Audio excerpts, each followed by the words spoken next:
Welcome to the Authentically Feminine podcast, where we dive deep into all things feminine energy, dating, mindset, confidence, and stepping into the best, most authentic version of you.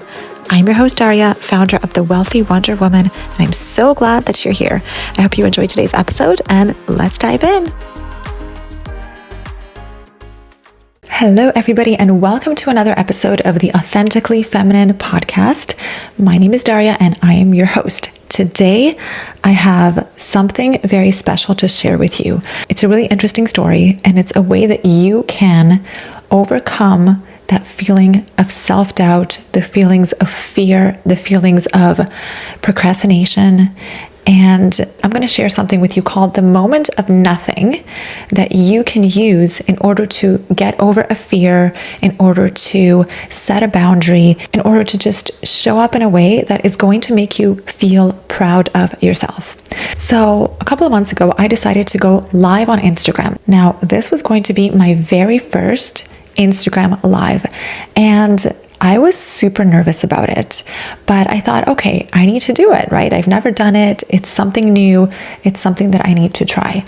And even though I work with clients all the time, I do Zoom calls, I coach clients, I create reels, I create videos, this was still something that was terrifying for me because it almost felt like I was going to be public speaking. But I thought, okay, I need to do it. So I prepared some notes. I came up with the topic. I had everything ready. And what ends up happening is a couple of weeks go by because I'm just procrastinating. I did not want to do it. I was afraid. In my mind, I was thinking, all right, well, what if I mess up? How am I going to say it? What am I going to say? What if nobody shows up, right? All the fears and all the doubts came creeping in. And I had these, really high expectations for how my very first Instagram Live should go. And so because of that, I procrastinated and I waited a couple of weeks and I just kind of let my notes sit there, and I just didn't have a plan for when I'm actually going to do it. And of course, this is, my perfectionist side, right? It's either perfect or nothing. This is a big area that I've been working on for a long time now. So I made my notes, and a few weeks went by, and my inner critic is telling me, you're not going to do it. You're too scared. You're going to mess up. All of those things that our inner critic tends to tell us when we want to do something, but we are afraid. But on the other hand, there was another part of me that really wanted to do it. I really wanted to do the live because I wanted to challenge myself. I wanted to push myself. And I knew that doing that was going to make me feel better. And I started thinking about it, and I realized that there's always two sides of us. There is the inner critic, which is the devil on the shoulder, and then there's the angel, right? There's the inner cheerleader. And they're both always there, and it's really our decision who we choose to listen to. Because your inner critic is the one that is going to try to pull you back because it wants to keep you safe. So your inner critic is the one that's going to say, you can't do it. Oh, you're going to mess it up. Oh, what do you know? All the false limiting beliefs are going to come up when you're listening to the inner critic. And it wants to keep you safe and comfortable and in your comfort zone where everything is familiar and everything is safe. If you stay in your comfort zone, things end up getting really, really dull. So that's one part of you. It's that inner critic. And there's the other part of you, which is your inner cheerleader. And your inner cheerleader is the one that's going to say things like, you can do this. You've done difficult things before. You are knowledgeable. You are smart. You are so capable. That is the inner cheerleader. And those two parts of us are always going to be there. And whenever we have to make a difficult decision or whenever we're afraid to do something, we always have a choice as to who to listen to, the inner critic or the inner cheerleader. And so I went back and forth between listening to my inner cheerleader that said, you can do this, do the live, you've done things, you coach clients, you're on camera, you do this stuff all the time, you'll be fine. I kept oscillating between that and my inner critic that said, you're not going to do it anyway, just forget it, just give up. And about a month later, after I made those notes and I had the idea to go live on Instagram, my daughter was sleeping, I put her for her nap, I decided, okay, I'm going to do the live today. but it was a very sort of loose decision. It was like, well, maybe we'll see how I feel. But anyway, I started getting ready. I put some makeup on, and I was listening to a podcast episode that really motivated me that day about, being productive, getting things done, and growing into your best self. And I thought, okay, my inner cheerleader is giving me tough love and telling me, you need to do this. Put your makeup on. Baby girl is sleeping. Go do the live now. You have the notes. Everything's ready. Do it now. You need to do this in order to grow, in order to get out of your comfort zone. That is what my inner cheerleader is telling me. So I set everything up. I set up my phone. I set up my notes. I set up the lighting. And once I was really ready to do it, the inner critic comes up again and starts telling me, you know what? You're not actually going to do it. Yeah, you've prepared and you've set all this stuff up, but you're not really going to do it. Come on, let's be honest here. And I'm sitting here, and this is what's happening in my mind, the battle that's going on in my mind, okay? Maybe some of you can relate to this. But I had everything set up. I had my phone set up, and I'm sitting there, and I stared at the live button, the go live button, for, I kid you not, like 3 minutes straight. And it felt like such a long time. And I sat there, and I stared at the button, and then without thinking, I just clicked. I just pressed it. I pressed the live button, and I'm like, all right, there's no going back now. There's no going back now. And I sat there, I waited for people to show up, and I was super nervous in the beginning. But once I got into it, it became easier. It became like, it was as if I was just talking to a coaching client over Zoom, right? It was like as if I was just filming a reel. And it wasn't perfect, but it went smoothly. And I did it. That was the most important thing. And so what happened in that moment where I pressed the live button is I waited for the moment where I literally silenced my mind. Like the inner critic is there, chattering away, telling me I can't do it. And I waited for a split second where my mind wasn't thinking, my body just took over. I just pressed the live button, and I was like, okay, I pressed it, there's no going back. And I did it.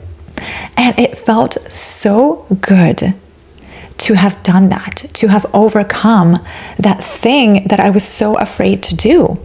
And there was nothing more powerful than overcoming a fear that you have, because your confidence just skyrockets and you show yourself that you can do it, that you can do difficult things.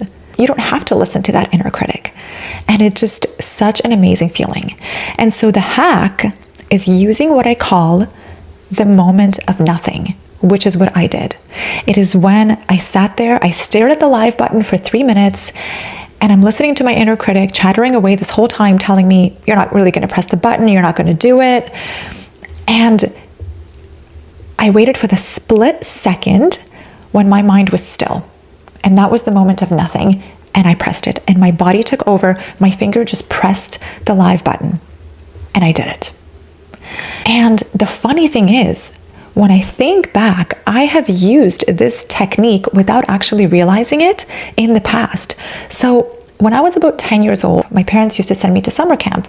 And at one of those camps, we took a trip for a couple of days we went camping. So it was out in nature. It was like in the wilderness. We slept in tents. We took canoes out on the water, and I loved it. And so on this trip, we took our canoes out to like a lake, and there were 2 cliffs there that all the kids were diving off. Now, one of the cliffs was really small. Everybody was jumping into the water off the cliff. The other cliff was higher. Now, I don't remember how many stories it was, because even now, I was a kid, so it seemed scarier than it probably would seem now, but even though I am afraid of heights now. Anyways, so the second cliff was much, much higher, and it was so high that not all the kids were jumping off of it. And so I really wanted to jump off the cliff into the water, but I was really, really scared.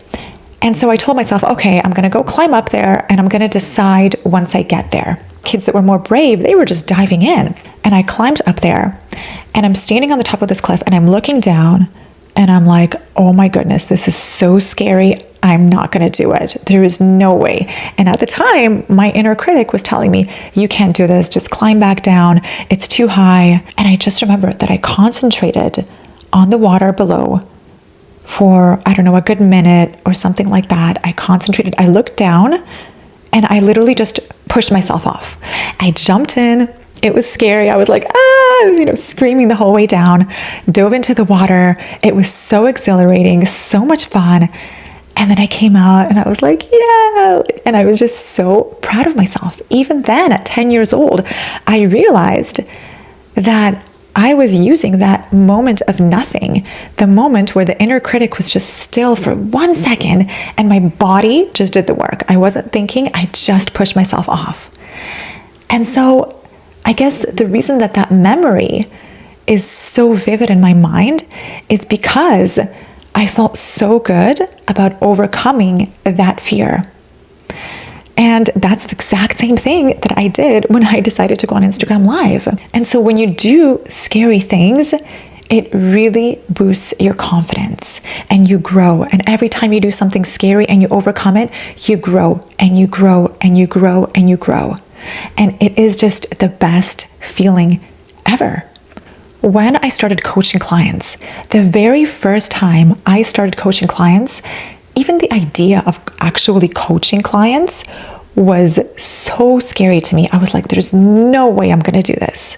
And I was charging like less than $100 per hour for a coaching session, which is, that's unheard of in the coaching industry. But I was so terrified. And even though I collected, years of knowledge, I wrote a book, I had all this information, I had the people skills, the empathy, I was so ready to help. Like I had all of this under my belt.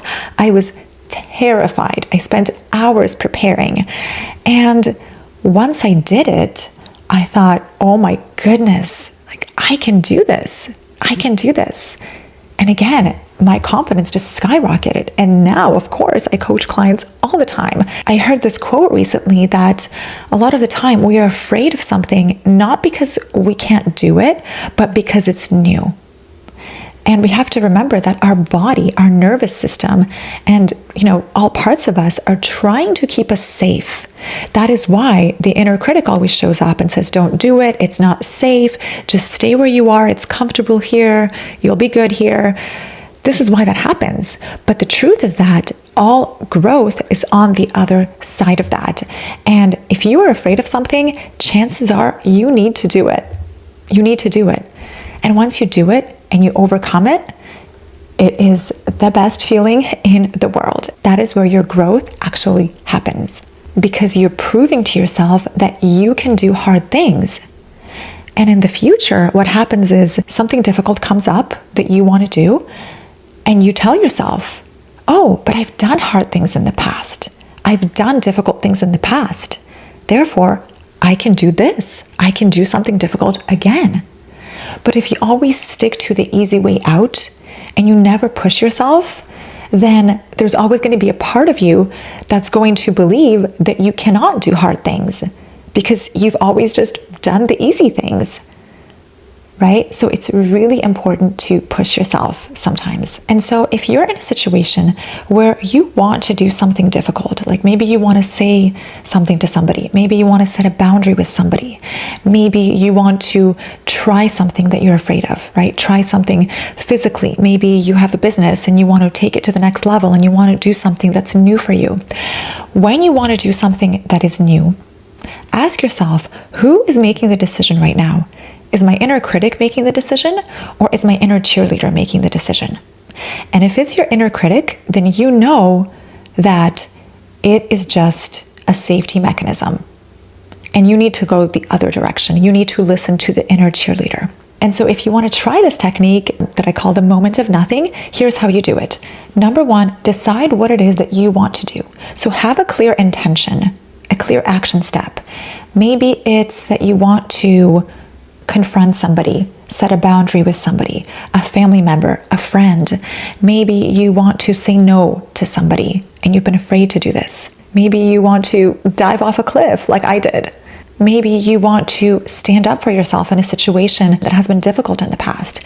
Maybe you want to do something that feels authentic to you, but that goes against what other people think. Decide on what it is that you want to do and come up with the clear action step. Next, set up the moment. Set up the moment and say, okay, I'm ready to do this. I'm going to do this right now. And the third step is Catch the moment of nothing, the moment where you're not thinking, where your body makes the decision before your mind has a chance to. Just catch that moment where you just blurt out the thing that you want to say. Catch that split second of a moment and just do it without thinking. Just do it.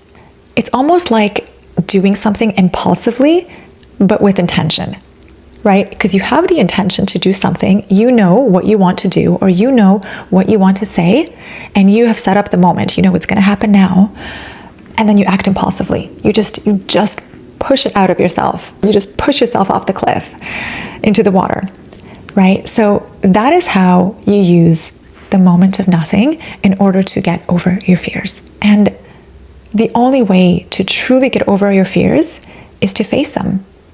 That is really the only way. I love my comfort zone. Love my comfort zone.